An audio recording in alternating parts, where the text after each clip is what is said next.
कारवाया चालू आहेत की आता सूरज चव्हाण असे साळवी साहेब असतील, हे बघता सूडबुद्धीचं राजकारण कुठे करताना पडतंय का सरकार? एकूणच परिस्थिती बघता येईल. असं आहे की जे भारतीय जनता पार्टीबरोबर गेले नाहीत त्यांच्यावरच फक्त कारवाया होत आहेत, याचा अर्थ सूडबुद्धीनं होत आहेत हे स्पष्ट आहे. परंतु या कारवायांबद्दल मला एक वेगळं माझं मत नोंदवायचं आहे. आमच्या आयुष्यातली 25-30 वर्ष हे आम्ही काँग्रेसला दोष देण्यामध्ये, काँग्रेसला शिव्या देण्यामध्ये आणि काँग्रेस राजवट उलथून टाकण्यामध्ये रक्ताचं पाणी शिवसैनिकांनी आणि शिवसेनेनं केलं. परंतु आज आम्हाला या सगळ्या गोष्टीचा पश्चाताप होतो आहे की काँग्रेसच्या राजवटीमध्ये कुठल्याही विरोधी पक्षाच्या इतक्या छोट्या छोट्या माणसांना त्रास दिला जात नव्हता. तो त्रास ज्या भारतीय जनता पार्टीला हिंदू हृदय सम्राट शिवसेना प्रमुख माननीय बाळासाहेब ठाकरे आणि आमचे पक्षप्रमुख माननीय उद्धवसाहेब ठाकरे यांनी महाराष्ट्रामध्ये वाढवलं, त्याच भारतीय जनता पार्टीचं सरकार केंद्रामध्ये आल्यानंतर, त्याच भारतीय जनता पार्टीचं सरकार राज्यामध्ये आल्यानंतर आज आम्हा शिवसैनिकांना, मग त्यातला आमचा एक सहकारी या ठिकाणी राजन साळवी असतील, आमचे दुसरे सहकारी वैभव नाईक असतील, तिसरे अकोल्याचे आमदार आमचे नितीन देशमुख असतील किंवा संजय राऊत असतील, आमचे रवींद्र वायकर असतील, आज आमच्या किशोरीताई पेडणेकर असतील, आमचा सूरज चव्हाण असेल, अशा अनेकांना ज्या पद्धतीनं छळलं जातं आहे, आमचे संजयराव राऊत असतील, ज्यांना छळलं जातं आहे, यावरून एका गोष्टीचं दुःख होतं की याच करता का भारतीय जनता पार्टीला आम्ही वाढवली होती, याच करता म्हणून भारतीय जनता पार्टीकरता आम्ही रक्ताचं शिंपणं घालून त्यांचा हा वटवृक्ष वाढवला, याचं आम्हाला दुःख होतं आहे. आणि पुन्हा एका म्हणीची आठवण होते की कुऱ्हाडीचा दांडा गोतास काळ. शेवटी ही कुऱ्हाड आज आमचाच दांडा आमच्या पायावर पडतोय, याचं आम्हाला दुःख वाटतं. पण याचं एकंदरीत परिस्थितीचं उत्तर लोकांच्या मधून मिळेल असं वाटतंय? 100% प्रत्येक अत्याचाराला, अन्यायाला, सत्तेच्या माजाला उत्तर हे लोकशाहीमध्ये जनता ठरते. आणि माझी खात्री आहे की आज आमच्या अशा सहकाऱ्यांना ज्या प्रकारे त्रास होतोय ही जनता उघड्या डोळ्यानं बघते आहे. हे राजन साळवी यांचे बंधू हे केवळ राजकारणामुळे मोठे झाले, त्यांनी आपल्या आयुष्यामध्ये काही कामधंदा केला नाही, व्यवसाय केला नाही आणि व्यवसायातून त्यांनी काही 4 पैसे उभे करू नये.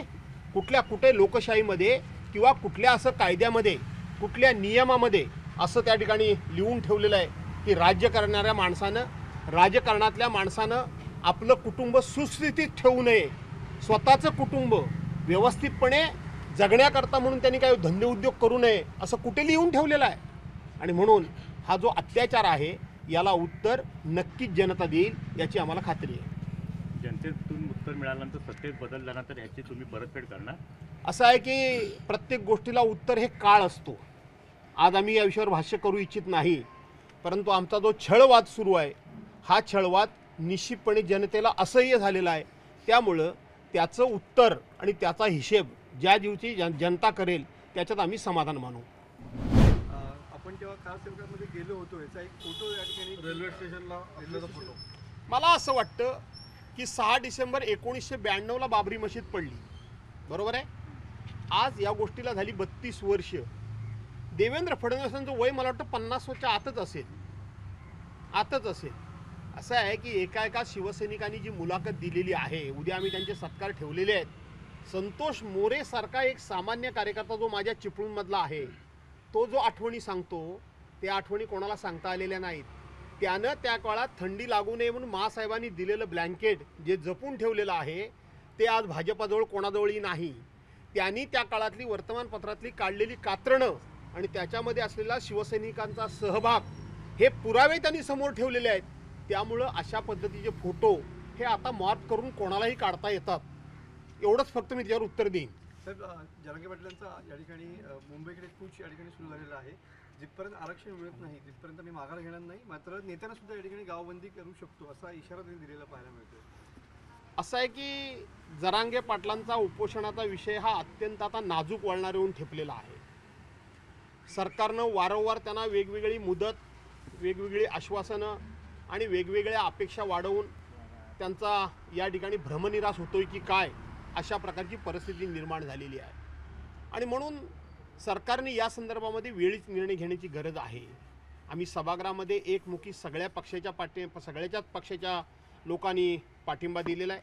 माझे पक्षप्रमुख आदरणीय उद्धव साहेबांनी तर स्पष्टपणे सांगितलेलं आहे की केंद्रामध्ये तुम्ही 4 कायदे केलेत आणि 4 कायद्यांकरता स्पेशल अधिवेशन तुम्ही बोलवलं. त्याच्यामध्ये हा एक कायदा करा की ज्या समाजाचं आरक्षणाची मागणी आहे त्या समाजाला ती द्या आणि प्रामुख्यानं मराठा समाजाला आरक्षण द्या. माझा पक्ष तुम्हाला पाठिंबा देईल. आज जरी आम्ही सत्ताधारी पक्षाबरोबर नसलो तरी ह्या विषयाकरता आम्ही पाठिंबा देऊ असं त्यांनी सांगितलं. पण याबाबतीत केंद्र सरकार काहीही बोलायला तयार नाही. सभागृहामध्ये माझं भाषण तुम्ही सर्वांनी ऐकलेलं आहे. जी सभा आज महाराष्ट्रामध्ये एका बाजूला सरकारमधले एक प्रमुख मंत्री मराठा समाजाच्या पाठीमागे उभे राहिलेत, दुसऱ्या बाजूला सरकारमधलेच एक मंत्री ओबीसी समाजाच्या पाठीमागे उभे राहिलेत आणि त्यावेळी पार्श्वभूमीवर सभागृहामध्ये माझं जे भाषण झालं त्याच्यात मी प्रश्न विचारला की 2013-14 साली राष्ट्रवादी काँग्रेस सरकारनं त्यावेळेला मराठा समाजाला 16% आरक्षण दिलं, मुस्लिम समाजाला 5% आरक्षण दिलं. ज्यांना कोणाला ज्या समाजाला आरक्षण मिळालं होतं त्यातलं कोणाचं आरक्षण कमी केलं? 1% सुद्धा केलेलं नाही. त्यानंतर सभागृहामध्ये वेगवेगळ्या सरकारमध्ये वेगवेगळ्या वेळी सर्वपक्षीय एकमुखी ठराव झाले की मराठा समाजाला आरक्षण द्या, पण त्याच्यामध्ये कुठंही ज्या समाजाला आरक्षण मिळते त्यातलं 0.5% सुद्धा कमी करा असा कुणीही उल्लेख केलेला नाही. मग हा ओबीसी आणि मराठा हा वाद का होतोय? कशाकरता हा वादापर्यंत विषय येतोय? आणि म्हणून ओबीसीनी देखील या वादात पडू नये आणि मराठा समाजाने देखील या वादात पडू नये हे जेव्हा मी सभागृहामध्ये ठणकावून सांगितलं. पण त्याचबरोबर मराठा समाजाला आरक्षण देखील मिळालं पाहिजे ही माझी मागणी मी तिथे लपवून ठेवलेली नाही. त्याला उपाय देखील मी सांगितला. केंद्र सरकारनं EWSमध्ये 10% आरक्षण दिलेलं आहे, त्याच्यामध्ये 10% वाढवावं म्हणजे कुठल्याही समाजाच्या आरक्षणाला धक्का न लागता, आघात न होता ज्या मराठा समाजाची मागणी आहे त्यांची मागणीही पूर्ण होईल आणि वादही होणार नाहीत. परंतु केंद्र सरकारला ते करायचं आहे की न करायचं आहे ते मला माहीत नाही. EWSमध्ये जर 10% वाढलं आणि राज्य सरकारने आपल्या अखत्यारीमध्ये काही निर्णय घेतले तर सगळे प्रश्न निकालात निघतील. परंतु सरकारला प्रत्येक समाजविरुद्ध समाज लढवायचा आहे की काय आणि आपली राजकीय पोळी भाजायची की आहे की काय हे मला कळत नाही. त्याबद्दल सरकारच्या भूमिकेबद्दल शंका निर्माण झाली आहे आणि जरांगे पाटलांनी सातत्यानं मुदत देऊन सुद्धा सरकार आहे तिथून 1 इंचभर देखील पुढे सरकायला तयार नाही. त्यामुळं जरांगे पाटलांनी आपलं आता मुंबईकडं कूच केलेली आहे असं माझं म्हणणं आहे. जरांगे पाटलांचा मुद्दा तापतोय, दुसऱ्या बाजूला त्यांचा जो आता प्रतिसाद मिळतोय त्याच्यामुळे मुंबई कदाचित ते ताब्यात घेण्याच्या याने इतके लोक कार्यकर्ते जमतील. हे शेवटचा निर्णय निवडणुकीपर्यंत झाला नाही तर राज्याच्या राजकारणात हा प्रभावी ठरेल मुद्दा. मी राजकारणामध्ये जरी असलो तरी महाराष्ट्राचं समाज स्वास्थ्य टिकून राहावं या विचारांचा माणूस मी आहे. मी एवढीच आजच्या दिवशी अपेक्षा करीन. जर तरवर मी बोलणार नाही. मला पुढे काय घडणार आहे ते स्पष्टपणे दिसतंय तरीसुद्धा मी बोलणार नाही.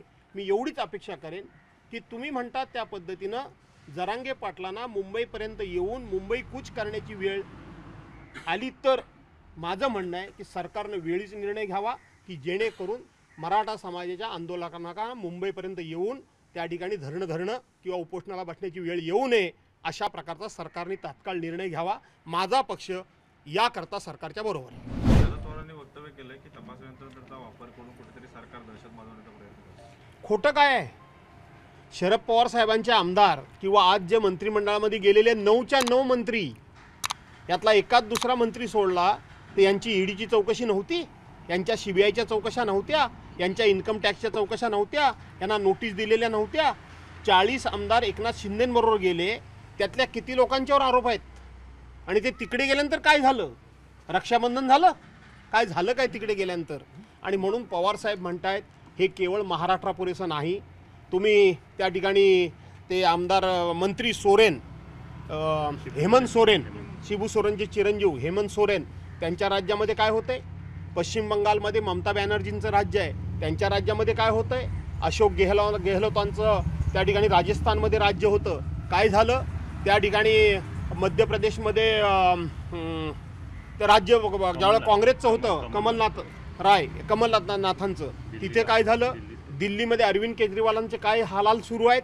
आणि म्हणून पवारसाहेब म्हणतात ही केवळ राजकीय भूमिका गोष्ट नाही तर ही वस्तुस्थिती आहे. राम मंदिरचा मुद्दा कितपत प्रभावी ठरेल निवडणुकांमध्ये? असं आहे की प्रभू रामचंद्र हा आमचा सर्वांचा आहे. मी आज एक पक्षाचा पदाधिकारी म्हणून सर्वांनाच आव्हान करतो की उद्या 22 तारखेला प्रभू रामचंद्रांच्या मूर्तीची प्राणप्रतिष्ठा होणार आहे. सर्वांनी मिळून हा कार्यक्रम धूमधडाक्यात करावा. मी सुद्धा माझ्या ऑफिसमध्ये संपूर्णपणे आमच्या तिकडच्या 2-3 तालुक्यांच्या उपस्थितीमध्ये खूप हा कार्यक्रम धूमधडाक्यामध्ये करणार आहोत. याचं कारण असं आहे की ही प्रभू रामचंद्राचं मंदिर व्हावं ही कोणा एका पक्षाची इच्छा नव्हती. किंबहुना जो पक्ष स्वतःहून कुठली जबाबदारी घ्यायलाच तयार नव्हता, ती जबाबदारी त्या काळामध्ये हिंदू हृदय सम्राट माननीय बाळासाहेब ठाकरेंनी घेतलेली जबाबदारी होती. आणि म्हणून प्रभू रामचंद्राचं मंदिर व्हावं. आज विश्व हिंदू परिषदवाले कुठे आहेत? आज बजरंग दलवाले कुठे आहेत? अशोक शिंगलांचे अनुयायी कुठे आहेत? प्रवीण तोगडिया कुठे आहेत? उमा भारती कुठे आहेत? साध्वी ऋतांबरा कुठे आहे? विनय कटियार कुठे आहेत? आणि लालकृष्ण अडवाणी सुद्धा कुठे आहेत?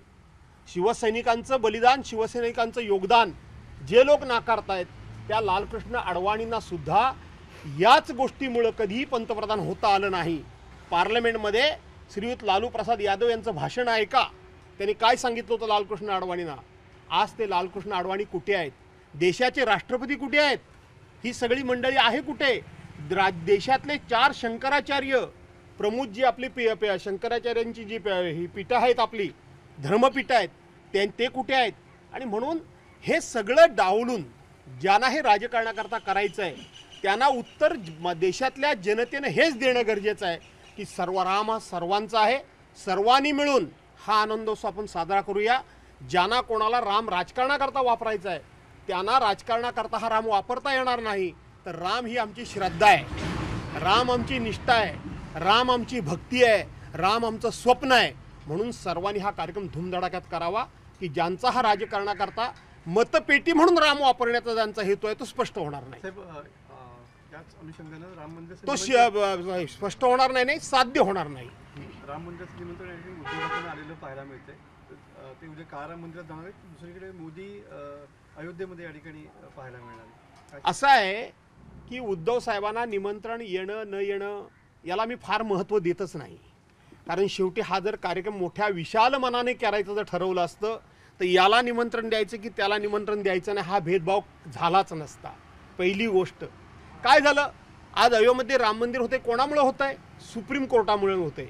अयोध्येमध्ये राम मंदिर होते ते कोणामुळे होत आहे? तर राम न्यास जो निर्माण केलेला आहे त्या न्यासामुळं हा ठिकाणी होतं आहे. परंतु काही पक्षाला असं वाटतंय की आम्ही प्रभू रामचंद्राच्या नावाने राजकारण करू, तर ते शक्य होणार नाही. त्यामुळं उद्धव साहेबांना निमंत्रण आलं काय नाही काय आलं काय याला मी फार महत्त्व देत नाही. एकट्या जगानं आणि एका देशानं, अख्ख्या देशानं हिंदू हृदय सम्राट शिवसेना प्रमुखांना महत्त्व दिलेलं असल्यामुळं कुठल्या तरी एखाद्या 4-2 पक्षाच्या लोकांनी म्हणजे पक्षाच्या 4-2 लोकांनी त्याला महत्त्व दिलं नसेल तर त्याला माझ्यासारखा कार्यकर्ता फार काही महत्त्व देत नाही. सर, एकीकडे निमंत्रणाचा विषय आल्यानंतर उद्या शिंदे किंवा मंत्रिमंडळातले फडणवीस सर कोणीच या कार्यक्रमाला जाणार नाही आहेत. नाही, असं आहे की ते जाणार नाहीत का त्यांना कोणी येऊ नये म्हणून सांगितलंय हे मला माहीत नाही. त्यामुळं ते गेले तरीही आनंद आहे, नाही गेले तरीसुद्धा मला आनंद आहे. प्रभू रामचंद्राचं मंदिर उभं राहतंय याच्यामध्ये मला आनंद आहे. त्यामुळं कोण शिंदे गेले काय आणि मिंदे गेले काय आणि नाही गेले काय याचा फार विचार करण्याची गरज काय आहे असं मला वाटतच नाही. काळाराम मंदिरामध्ये उद्धव ठाकरे जाणार, तिथे सुद्धा भाजपने विरोध केलाय नाशिकमध्ये. कोण भाजपवाले? गोमूत्र शिंपडू म्हणून एका आमदारांनी भाजपच्या सांगितलं नाही. उद्धव साहेब कोण आहेत की तुमच्याबद्दल गोमूत्र शिंपडायचं म्हणून सांगताय? आणि म्हणून यांची बुद्धी ही फक्त गोमूत्रा पुरेशीच आहे. त्यांच्याकडून आम्हाला सर्टिफिकेट घेण्याची गरज नाही. त्यांनी गोमूत्र शिंपडत राहू नये तर गोमूत्र पीत राहावं असा माझा त्यांना सल्ला आहे. राजकारणातील प्रत्येक अचूक बातमीचे सर्वात आधी अपडेट्स मिळवण्यासाठी सरकारनामाच्या सर्व सोशल मीडिया प्लॅटफॉर्मला लाईक, फॉलो आणि सबस्क्राईब करा. तसंच सर्व नोटिफिकेशनसाठी बेल आयकॉन प्रेस करायला विसरू नका.